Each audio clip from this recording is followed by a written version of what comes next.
Look guys, I have Hermione here. I'll tell you a secret. A lot of Gryffindors drive me crazy. Hi guys, I know it's been a while, but I find it hard to stick to any kind of a schedule, especially when I don't know interesting things to talk about. But this has been really bothering me lately, and it's Hogwarts House Shaming. Last week, I was training, and the person that sits next to me was also training a girl to do what we do. And I happened to have my journal sitting on my desk. This is my journal. So I think the girl that sits next to me was talking about it or something. She mentioned it, and then she leaned over and she was like, oh hey, Stephanie has this journal. And so I showed it to them, and they were like, oh no. And I was like, excuse me, like, it's my journal, it's not bothering you. I told them, I said, I'm not actually a Slytherin, I'm a Ravenclaw, but I'm a dark Ravenclaw, and, whatever. And they were like, oh no, we're Gryffindors. And I was like, okay, no. And I saw my trainee again today, and I was just reminded of what happened. I have my things written down in here, and I'm going to go through them. One of the reasons that people shame the other houses is because they don't understand them. People don't know enough about the Harry Potter world. They don't know enough about Hogwarts. They don't know about the Hogwarts houses. They don't know enough and understand so they can relate to people of other houses or know how to get along with them or anything like that. People think that because the main characters are in Gryffindor, that they should be Gryffindors too. They think if the book is about Gryffindor, oh, it must be the best house, we should all be Gryffindors. When that's not the case at all. I think a lot of people get Gryffindor and Hufflepuff a bit confused. Because they would seem to be a lot of because of all the friendship and stuff that was in the series surrounding Harry, Ron, and Hermione, and even the whole Weasley family together, surrounding all of that. But Gryffindors, they have their chivalry, bravery kind of thing going, where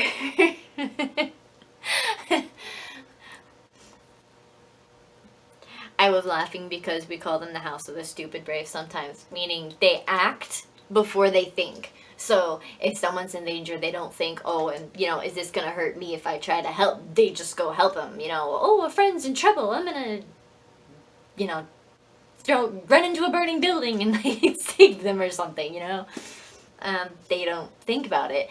And it makes them special.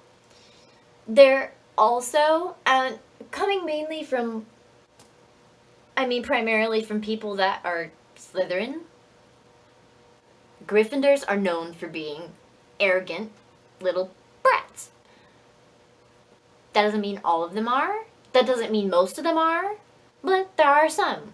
There's, in the series, there's Cormac McLaggen, who he thinks he's entitled to stuff. And he's not much better than any Slytherin.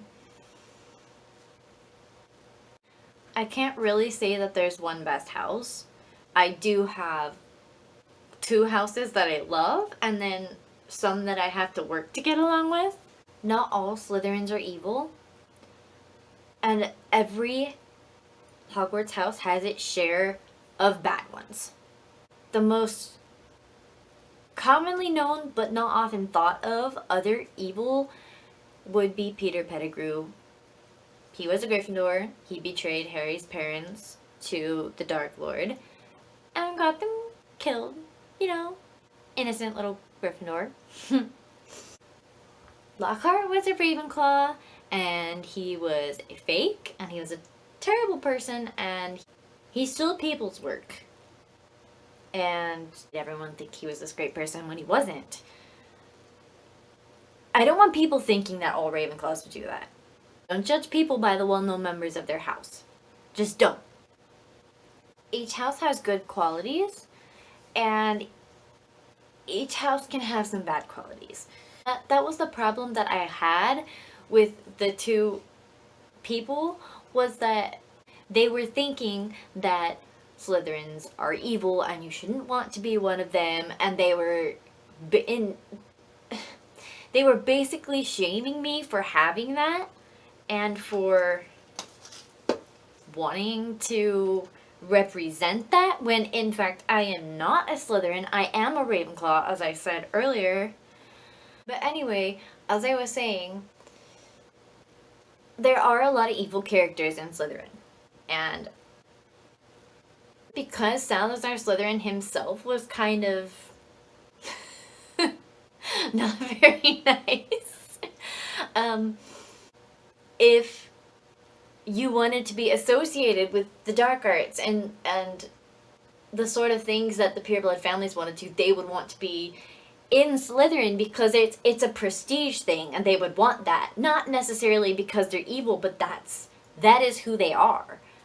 Because a lot of the purebloods had common goals and they wanted a lot of the same things, they would all end up in Slytherin, and then later in their lives, if they turned Death Eater, if they turned Death Eater when they were in school, they went to the dark arts or whatever time period, so many years, whatever they did, if they went evil, it's not because they're in Slytherin. The House of Slytherin does not make you evil, and it doesn't mean you're evil if you're sorted into Slytherin. It's not. It's a decision. It's a decision. I'm not gonna sit here and say, oh, look at Snape, you know, he made up for it in the end. I'm not gonna say, oh, look at Draco, he was forced to do it, he's so innocent. Boy, no. Draco is not innocent by any means. Some of them put the duty to their family before their own personal preferences. When it comes to the pureblood families and their decisions to be in Slytherin or whatever house, I know a lot of people mention Sirius Black. The House of Black was in Slytherin for generations, and even Nymphadora's mother, Andromeda, was a Slytherin. Even though she ran away from her family and married a mudblood, she was in Slytherin house when she was at school. But when I think of Sirius Black and him running away from his family, because he didn't run away until he was 16. So he was sorted at 11, and he was a Gryffindor, obviously all through school. But he was a Gryffindor living in Grimmauld Place with his parents and his little brother up until he was 16, when he ran away and lived with James and his family. He wasn't entirely untainted by his family. There's so many little things throughout the books where you see his temper slip, or he says something or he does something and you're like, okay, he's a little crazy. It's not necessarily that he's Azkaban crazy, but he was taught dark arts as a child and all of this. And I know he pushed it away, but at the same time, Gryffindor and Slytherin, they're so close. But the main difference between them is the stuff they value. Sirius valued his friendships, and because his family wasn't that kind to him, especially his mother, he found that acceptance elsewhere. And that's why he left his family, because he didn't want the coldness and all that. I would think that he probably met James in some pureblood gathering or another, because the Potter family was pureblood, but I have no way of knowing that. I just think that they would have met before school and not necessarily on the train. I think Sirius and James would have had to have met the other two on the train, possibly. Probably Remus. I don't know about Peter. But Sirius made his decision. He's a Gryffindor. He's a Black. Disown Black. Sirius drives me crazy, in case you can't tell. But like I said, a lot of purebloods did put like power and their family before friendships and other things like that. Other things are more important. And I would really think if I was a pureblood, I would think carrying on my family's name, my husband's family's name would be far more important than my happiness. Happiness within a family would be a plus. That's if I was a pureblood. Now, when I think of like the stereotypical Hufflepuff, I think of Cedric Diggory, because obviously he's the most well-known Hufflepuff. And usually everyone loves him because he was good, he was kind, he was hardworking, he was fair. But in the end, all those things, you can be those things to a fault. And in the end, it got him killed. Now, I'm not saying that he deserved it. He didn't deserve it at all. It was an accident. It was a tragic accident. But not, like, all those house qualities for Hufflepuff, they can harm you if you don't put boundaries in place. Again, with Hufflepuff, a lot of people think they're the house that you would get sorted into if you don't belong anywhere else. If you're not brave, if you're not smart, if you're... I don't want to say evil. If you're not ambitious, like a Slytherin, then you get put in Hufflepuff because it's like the miscellaneous house. Hufflepuffs are not miscellaneous. Hufflepuffs are supposed to be... and this is stereotyping, but they're supposed to be kind and gentle. Not necessarily gentle, but good. I mean, I don't believe that people are basically good. I believe people are basically evil. But kind in their actions and them trying to act decent to other human beings. That's what Hufflepuffs usually are. They're supposed to be hardworking, like Nymphadora. Nymphadora was an Auror, and she fought for her family, and she died for her family, and she was a Hufflepuff. And I love her, she was amazing. If you're a Hufflepuff, you're not miscellaneous. Hufflepuffs are one of a kind.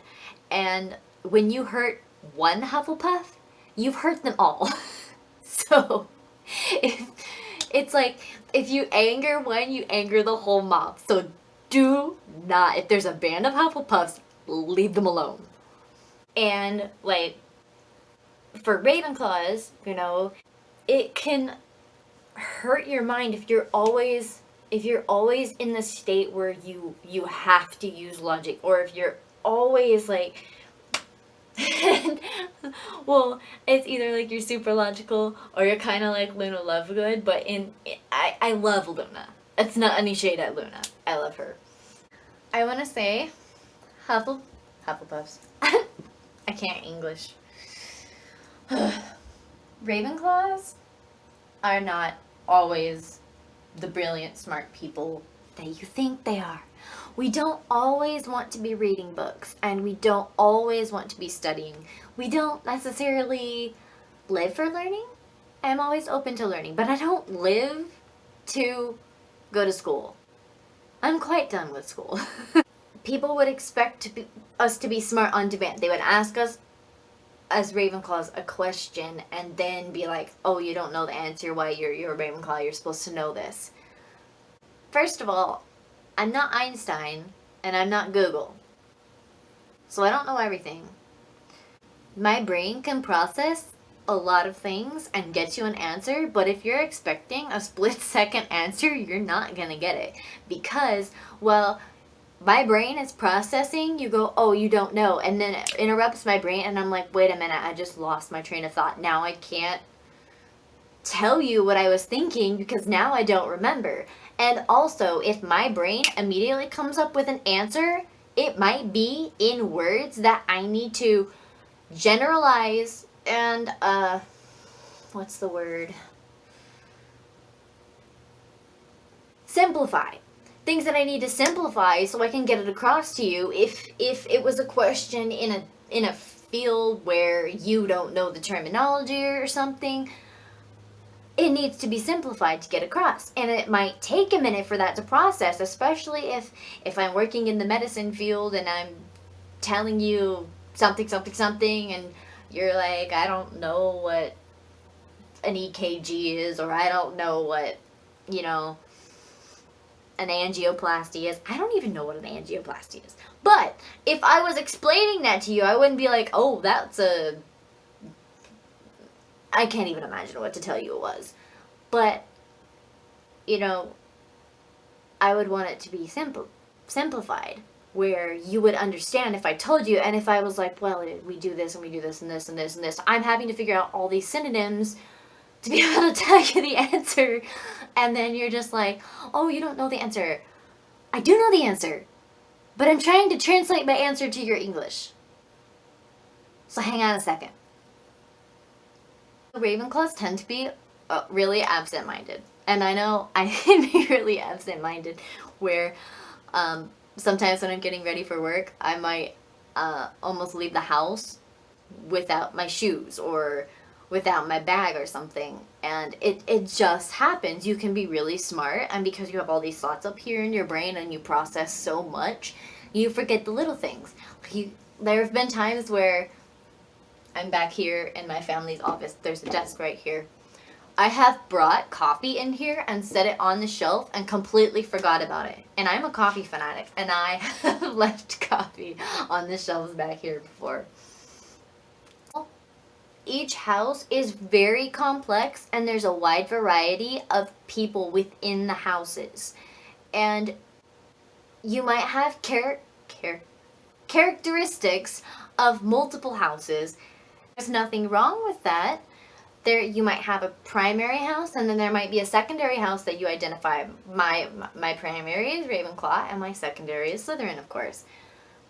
My admonition to everyone is to try to accept and understand. Be a Hufflepuff in this way. Try to understand and accept people for the way they are. If you're a Gryffindor, don't judge people. If you're a Ravenclaw, don't judge people. If you're a Slytherin, don't judge people. If you're a Hufflepuff, you already love everyone. You're good. No, I'm just kidding. But seriously, a lot of Gryffindors drive me crazy. But I put up with them. A lot of you might know Cherry Wallace here on YouTube, and she is probably the most well-known Gryffindor YouTuber out there. I don't really watch many, and she kind of drives me crazy sometimes. But I always go back to her, because even though she's Gryffindor to the core, she's very kind and she's very sweet, and she'll tell you exactly what she's thinking, and most of the time she'll tell you why, which I kind of like, and I love to watch her do Geek Gear unboxings. Even though she drives me crazy, and I don't understand a lot of Gryffindors, I love her because she's kind of understanding and she accepts all houses. And so I go back to her. I'm subscribed to her and everything. Jerry Wallace promotion. But I do think she's great. Anyway, wrapping everything up. People need to stop house shaming. It's very frustrating. It's founded by ignorance. And it's just not right. Thank you for listening to my rant. I don't know how it's gonna go. I really don't know. Recording it has been really disjointed, and I'm not sure how I'm gonna paste it all together, so it'll be interesting to see how it turns out. But I really need to get this off my chest and talk about it, because it's something that's it's driving me insane. So, I hope you enjoyed. Bye.